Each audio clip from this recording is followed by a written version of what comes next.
معزز سامعین خوش آمدید۔ نبی کریم صلی اللہ علیہ وسلم کی وفات کا وقت جب آیا، اس وقت آپ صلی اللہ علیہ وسلم کو شدید بخار تھا۔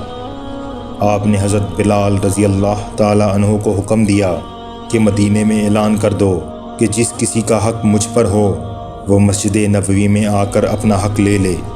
مدینہ کے لوگوں نے یہ اعلان سنا تو آنکھوں میں آنسو آ گئے اور مدینہ میں کوہرام مچ گیا۔ سارے لوگ مسجد نبوی میں جمع ہو گئے۔ صحابہ کرام رضوان اللہ کی آنکھوں میں آنسو تھے، دل بے چین و بے قرار تھا۔ پھر نبی صلی اللہ علیہ وسلم تشریف لائے۔ آپ کو اس قدر تیز بخار تھا کہ آپ کا چہرہ مبارک سرخ ہوا جا رہا تھا۔ نبی کریم صلی اللہ علیہ وسلم نے فرمایا، اے میرے ساتھیو، تمہارا اگر کوئی حق مجھ پر باقی ہو تو وہ مجھ سے آج ہی لے لو۔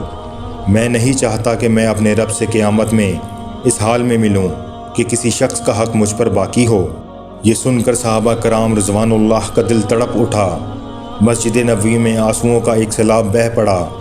صحابہ رو رہے تھے لیکن زبان خاموش تھی کہ اب ہمارے آقا ہمارا ساتھ چھوڑ کر جا رہے ہیں۔ اپنے اصحاب کی یہ حالت دیکھ کر فرمایا کہ اے لوگو، ہر جاندار کو موت کا مزہ چکھنا ہے۔ میں جس مقصد کے تحت اس دنیا میں آیا تھا وہ پورا ہو گیا۔ ہم لوگ کل قیامت میں ملیں گے۔ ایک صحابی کھڑے ہوئے، روایتوں میں ان کا نام عکاشہ آتا ہے۔ عرض کیا، یا رسول اللہ صلی اللہ علیہ وسلم، میرا حق آپ پر باقی ہے۔ آپ جب جنگ احد کے لیے تشریف لے جا رہے تھے تو آپ کا کوڑا میری پیٹھ پر لگ گیا تھا، میں اس کا بدلہ چاہتا ہوں۔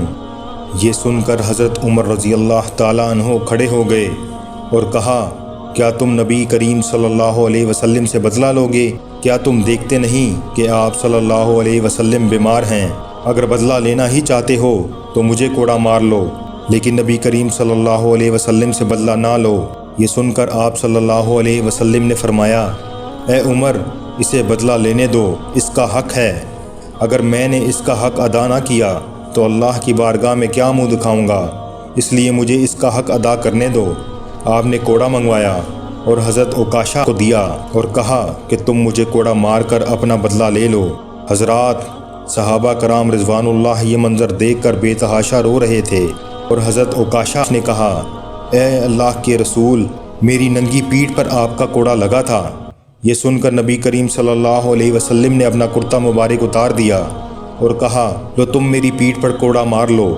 اور حضرت عکاشہ نے جب رسول اللہ صلی اللہ علیہ وسلم کی پیٹھ مبارک کو دیکھا تو کوڑا چھوڑ کر جلدی سے آپ صلی اللہ علیہ وسلم کی پیٹھ مبارک کو چوم لیا اور کہا، یا رسول اللہ، میری کیا مجال کہ میں آپ کو کوڑا ماروں؟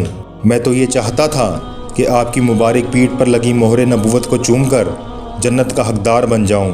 یہ سن کر آپ صلی اللہ علیہ وسلم مسکرائے اور فرمایا، تم نے جنت واجب کر لی، سبحان اللہ۔ اے رب کریم، ہمیں بھی نبی صلی اللہ علیہ وسلم سے سچی محبت کا جذبہ عطا فرما۔ جمال حسن یوسف پر فقط عاشق زلیخا تھی، تمہارے روئے روشن پر فدا ساری خدائی ہے۔